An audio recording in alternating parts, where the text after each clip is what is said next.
Hello and welcome to ILTV's Israel Daily. I'm Natasha Kirchuk, and coming up in today's newscast, the Israeli Prime Minister and Blue and White head Benny Gantz discuss what would play out in a rotational unity coalition. For the first time in history, a woman is taking the top spot in the Israeli Air Force.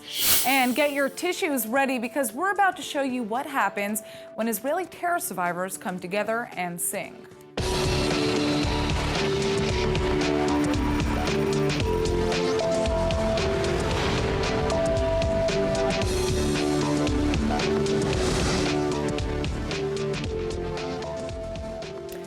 We open with breaking news. An Israeli woman has been stabbed in a suspected terror attack, and medics say they treated the woman in her 20s after she was attacked near the Maccabim Junction on Highway 443, which is near Modi'in in central Israel. A 14-year-old Palestinian has been arrested under suspicion of carrying out the attack, but luckily the victim is in stable condition and is expected to recover. Well, in a last-minute twist, Prime Minister Netanyahu's Likud party is now just one step closer to the Blue and White party's majority after winning an extra seat from the UTJ party. The final adjustments to the vote were announced by the Central Elections Committee on Wednesday morning, and they gave the Likud party 32 seats, up from 31, just one seat less than the Blue and White's 33. The United Toward Judaism Party is now down to 7 seats from 8, but overall the right-wing bloc behind Netanyahu remains at a steady 55 seats against Benny Gantz's 54, which includes a landmark 10 endorsements out of 13 from the joint Arab list. The undecided Avigdor Lieberman then carries the remaining 8 Knesset seats out of 120, which are needed to form a coalition, unless, of course, a unity government of some form takes form, which automatically would have a majority rule of 65 seats. Well, in that respect, the negotiating teams of the Likud and the Blue and White parties met on Tuesday night to discuss the details of a possible unity government. Netanyahu and Gantz committed to talk about such a deal at the president's residence the night before, but one main point of contention is the inclusion of the right-wing bloc.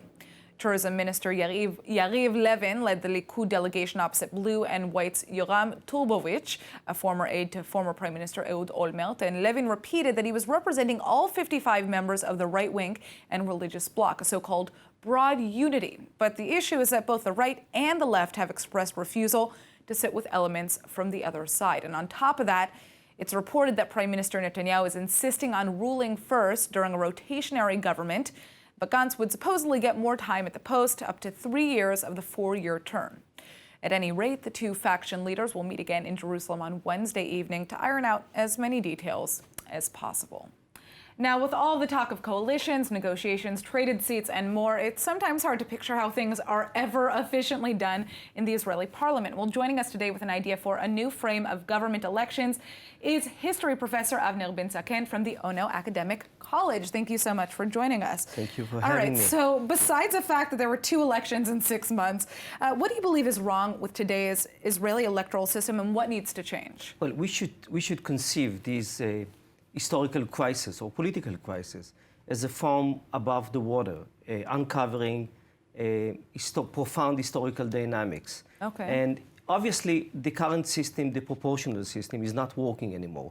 It actually intensifies the divisive political discourse. It broke down Israel to fragments of social groups, and it completely destabilized the political system, make it inefficient. The idea of this system was to allow minority groups to have a larger voice, right? But what actually happened is that the minority groups or the extremists from both sides kidnapped Israel history for their own interest and for their own sake, instead of actually taking care of the universal Israeli interest, which most of the population I mean, you're referring share. to basically all of the dynamics that take place when you're putting together coalition minority groups, basically demanding certain things that the rest of the Israeli public does not necessarily want, right? They draw actually the borders of the political discourse. So what is the alternative? They set the standards. There is only one alternative actually in Israel, which is to move to electoral district system as we have in all the other states in the West, which means that we had to divide Israel to 120 districts.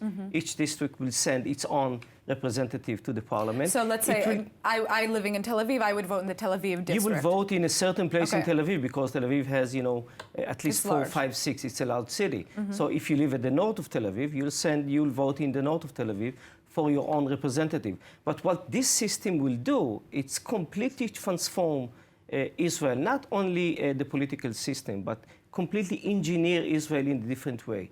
And what we'll have... In what way? We'll have 2 blocks, 2 big parties first, and all the minorities that we spoke beforehand about them, and their interests will somehow be absorbed into the general discourse. We will have representatives of tangible constituencies instead of something very amorphic as we have today. And we'll have for the first time politicians who are actually taking care of the everyday interest of most of the Israelis instead of metaphysical identities such as national, ethnic, or religious one that determine the political discourse these days. So I guess what we'll have to wait and see is if there are going to be a third round of elections, and at that point, maybe your idea will be taken seriously by the parliament. I'm still waiting for that. All right. Well, thank you so much for joining us. Thank you for having me.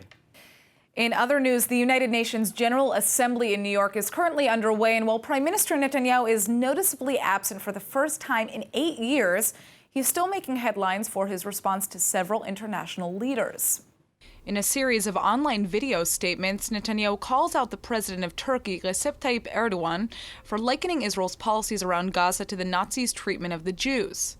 Erdogan accuses Israel of Judaizing Jerusalem and murder. Netanyahu, in turn, however, blasts Erdogan for lying and for slaughter in his own country. מי שלא מפסיק לשקר על ישראל, מי שטובח בכורדים בארצו שלו, מי שמכחיש את הטבח הנורא בעם הארמני, שלא יטיף לישראל. ארדואן, תפסיק לשקר. Then, with respect to Iran, Netanyahu addresses the recent attacks in Saudi Arabia, which heavily damaged the Saudis' oil output. Britain, France, and Germany have said that Iran is responsible for the recent attack in Saudi Arabia. Let me say on behalf of Israel, very simply, Iran did it, A to Z. Israel will know how to defend itself against this type of aggression, and we call on all members of the international community to join President Trump's effort to increase the pressure on Iran. That's the only way to stop Iran's aggression. And speaking of President Trump, the United States leader also calls on the international community to increase and maintain sanctions against Iran for its actions, such as engaging in monstrous anti-Semitism and a fanatical quest to gain nuclear weapons. By the same token, however, Trump argues that as part of the regional pull away from Iran, the Middle East should push towards full normalization with Israel.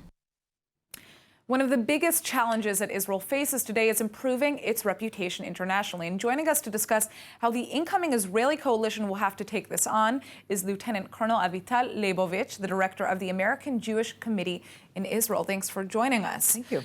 So the UN Assembly is taking place in New York right now. What would you say is the biggest challenge that Israel is facing when it comes to representing itself internationally? I would say that Israel has a very difficult time in trying to convey to the world that Iran is a major threat here in the region. I mean, it's still, we're hearing it here and there. Some countries do support Israel. We heard the Brazilian president yesterday. We heard President Trump speaking about it. But as a matter of fact, most of the world is still pretty much indifferent to this Iranian threat. And this is a major challenge. And I think that we'll see Minister Katz discuss this in great length during his speech tomorrow. But how does that relate to Israel's public relations identity? Because, I mean, it almost seems as though, you know, boy cries wolf, right? You know, Israel keeps on talking about this. People don't seem to be heeding, you know, to the threats here. Yeah, you're right. This is a paradox. On the one hand, Israel is successful. The economy is strong. It's a startup nation. It was branded as a startup nation in many ways across the world. But on the other hand, it's like a mosquito that's constantly humming in your ear. We have this threat, which is upon us, and it's still very much alive and kicking. So the paradox is explaining to the world that while Israel made so many contributions to the world, it is still a country in a very dangerous neighborhood. Okay, so So that's kind of why I'd like to talk about, the Jewish diaspora more specifically. We're seeing more and more Jews, especially in the United States, move away from their relationship with the state of Israel. And that's largely because of kind of the changing attitude towards this country. Why is that the case? What needs to be done? So I would say that the next government of Israel, specifically the Ministry of Diaspora, will have this huge challenge. We're talking about the largest community of Jews outside of Israel living in the US, around 6 million. 50% of them have never stepped foot in Israel. 58% of them have intermarried. In other words, we're looking at the next generations of Jewish leadership in America which have no emotional connectivity to Israel whatsoever. Right. Now, Israel is the glue to being Jewish. And the Ministry of Diaspora will need to solve this issue and bring them closer to Israel, whether it's bringing here a delegation of young professional lawyers or entrepreneurs or Jewish doctors and so on and so forth. They will have to find a way to connect them to Israel. Otherwise, in 10 years, in 20 years, the future leaders of Jewish diaspora in America would have nothing to do with us. Right. I mean, well, there is birthright and taglit and all these programs, but another issue that Israel is facing is just funding cuts to the foreign ministry. And the fact, there are a lot of foreign offices that are having to close down and cease activity just because of budget cuts at the end of the day. How do you think that is going to affect Israel? I think it's very sad what's happening with the Ministry of Foreign Affairs. Our lives is not only social media and WhatsApp. There is no substitute for person-to-person relations. And when an Israeli ambassador doesn't have sufficient funding to travel to the countries he covers as a diplomat, then we have a major issue. Because at the end of the day, people trust each other and build some sort of relationships. You can't do that with emails. It's not enough. And therefore, the classic diplomacy should be nurtured. And the Ministry of Foreign Affairs has a very critical role. It should have enough budget to do its role. All right. Well, thank you so much for joining us, Lieutenant Colonel.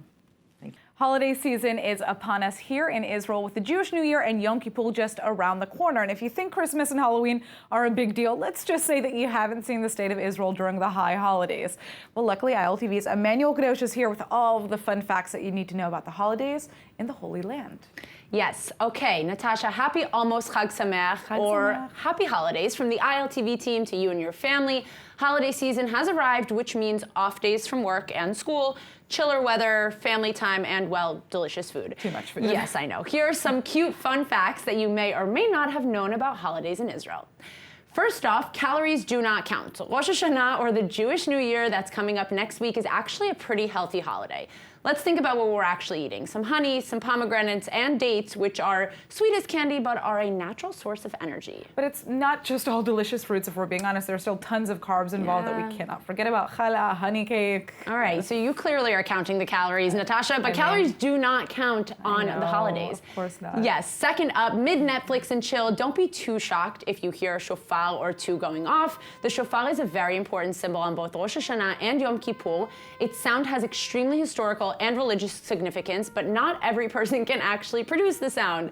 Blowing into a ram's horn is much harder than it looks. Yeah, they really make it look so easy. I tried once when I was younger and I almost passed out. I know. For being honest, I just don't understand how they can do this for a minute and even longer. I know. Well, I have asthma, so I'm definitely not going to be trying it this year. That's for sure. Yeah. So third up, here in Israel, come late October, you can see most restaurants, bars, balconies, and even hotels with a sukkah, which is an outdoor structure with open roofs that are covered by palm branches. But in case you don't know how to make one, you can actually buy the standard kit at any supermarket in the country and assemble one yourself. Wow, I didn't know that was even possible, but it was, the sukkah was definitely one of my favorite part of the holidays. Being able to decorate the sukkah and then eat all of our meals with the family under it. It's so fun. I love it. All right, what's up next? All right, well, fourth, we can't forget about Yom Kippur. There is no denying that there are absolutely no holidays like this in the world. It's the one day a year where absolutely everything is shut down, no cars on the road at all, and, well, everyone's fasting. We try, yes. And you can see almost everyone take to the deserted streets, whether it's walking, biking, skateboarding, right in the middle of the road, and even the highways. It's like nothing you've ever seen abroad. Yeah, it's still strange for me, having been here for 4 years, to be able to sit in the middle of the Ayalon highway in Tel Aviv and just to have it be super casual because there's literally no cars driving by. I just love the holidays. So, Emmanuel, thank you for these fun facts and happy holidays to all of our viewers out there. Happy holidays. Now, there's a new pilot in town, and it's a woman. Now, this is big news for the small country of Israel, even though women have been integrated into the army since the beginning. Well, joining me with the details is ILTV's Nittany Manson. Nittany. Hi, Natasha. Yeah, so that's true. And here's the news. For the first time in Israel's 71-year Air Force history, a woman is taking the top spot as commander. Calling her Lieutenant Colonel Gimel, the superstar pilot can only be named with her rank and her first initial, which in English is G. So Gimel. And this is all for security purposes, right? And as of Tuesday, she's heading the Nachshon Squadron, which flies surveillance aircraft. So she's the first female commander in the Air Force ever, in history. In history, yeah, that's right. Last year, 2 women were appointed as deputy commanders in the drone squadron. Okay. But Gimel is the first top. And let me give you a little history on her. Gimel is 35 years old, and she has 2 sons. She joined the IDF back in 2003, and she went through the pilot training course, specializing in flying transport planes. Pilot training courses are no joke, not at all. They're very hard, and she rose through the ranks following her training. By 2015, she took over as deputy commander of the squad and was nominated for the position last year. And she's really calling this opportunity an amazing privilege. Well, I thought women have had active roles in the Air Force since the beginning of the Army. Well, that is true, but there were not that many. Looking back, women actually flew fighter planes in 1948 when the country gained independence, and in 1956 during the Sinai War. But women were eventually pushed out of the programs because it was thought that it would be too dangerous for them if they would become captured by the enemy. Right, but I mean, it would be dangerous for anyone, I would assume. Right, I would think that as well. And we can't really talk about this exciting news, though, without paying homage to Alice Miller and Yael Rom. Rom was the first ever female graduate of the pilot course in 1951, and Miller was an immigrant from South Africa who actually sued the military for her right to enlist in the pilot program. This was back in 1994, and the Israeli Supreme Court actually said that banning female recruits from the aviation course was unconstitutional. But I read somewhere that she actually didn't end up becoming a pilot in the end, right? Yeah, after going through that whole process, she never actually made it to the course because she was found to be medically unfit. Unfortunate. But I would say it was a huge win for women in Israel because this court case really set a precedent. Now, what about today? What are the options for women today in the Army? So today, more than 90% of the positions in the Army are actually open to women. Right. But Women's Affairs Advisor to the IDF Chief of Staff says that even more positions are opening up. Yeah, I mean, it's just amazing to see how the military is growing and accepting so many more groups. But Nittany, thank you so much for joining us. My pleasure. All right, now moving on to a more serious note, there's a silent killer that is patiently lurking beneath the ground, threatening millions of people every day. It's all over the world, and I'm talking about landmines. But luckily, an Israeli company is now predicting that they can help eliminate the problem in just 10 years. ILTV's Aaron Porras has the story. Explosive remains of war, or ERWs, landmines, unexploded anti-personnel ordnance. Call it what you like, but about a third of the planet lives in fear of these hidden terrors. In fact, at least 61 countries are still laden with ERWs, with over 110 million in the ground and another 110 million in stockpiles waiting to be destroyed, putting over 60 million people at risk. So it's estimated that every hour of every day, every year, nearly 5,000 people are killed and upwards of 20,000 more get terribly injured, most of whom are civilians and often children. So what's being done? Because Israel is no stranger to landmines either, with around 1.2 million landmines laid during the 50s and 60s, contaminating over 50,000 acres of land across the Golan Heights, the Arava Valley, and along the Jordan River. Well, for one, Israel created the Mine Action Authority, which started clearing minefields in 2012, and a number of organizations have gotten involved, like the Halo Trust and Israel's 4M Analytics. But still, demining is dangerous and expensive work. It costs between $300 and $1,000 to remove a single mine, and for every 5,000 removed, 1 deminer is killed and 2 more are injured. Also, demining is a slow and painstaking process that at current rates would take up to 200 years and $100 billion to complete. So Israel's 4M Analytics has hopefully come up with an answer. Company co-founders Itzik Malka and Neil Cohen are former officers from the elite Yalom unit in the IDF's Combat Engineering Corps. And they say that they can bring the cost down to just $60 million and 10 years of work with their patented new system. Using automated programs and machine learning that integrates electromagnets, global and historical data, hyperspectral cameras, and more, 4M puts together a highly targeted map of where the landmines may still lie, and then using only robots, the company actually clears the field. And in 3 pilots back in Israel, the company was met with 100% success rates, giving them the go-ahead to export the technology abroad. Finally, though, while this process is unique, robots aren't. So you might be asking yourself why manual labor is still used in 90% of demining cases. Well, unfortunately, it turns out that using real locals to demine for the sake of photo opportunities helps raise empathy and therefore donations to the cause.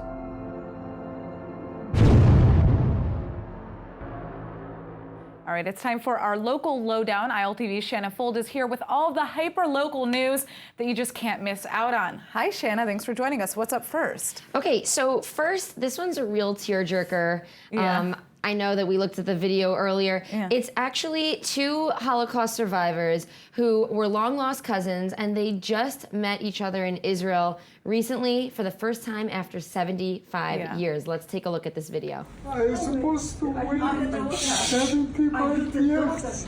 75 years you waited. 75 years. I know it's a long time. Long time. We got each other now. Just crazy that happened. I mean, know. and I saw that pop up on Facebook. Obviously, it's going viral here in Israel. But what's crazy is that these stories happen all the time here in Israel. The last time they saw each other was at the concentration camp, and neither knew if the other was alive. All right, so sadly, we have to move on to our next story. But I hope it's going to make me laugh. Okay, so the next one is, you wouldn't expect it to make you laugh, but it's actually funny. Have you ever been at a cemetery looking for a grave site and it's been minutes and the sun is beating down on you and it's really hot? Yes, well, not usually, but I guess that probably does happen to some people. Well, this actually just happened to me last month, and I was thinking I really needed help. So there's a new app that came out, and the video is actually really funny. Let's have a look at it.